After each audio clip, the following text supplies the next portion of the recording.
stop scrolling. This is happening right now.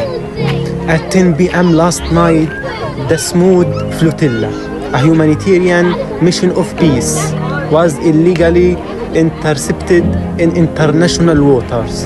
This is an act of piracy, plain and simple. One boat, the Mikino divined him and made it into Palestinian waters. Its fate is unknown. We pray for the safety of all aboard, knowing the brutality they face. While they may not reach the shore of Gaza, they have already reached the hearts of its people.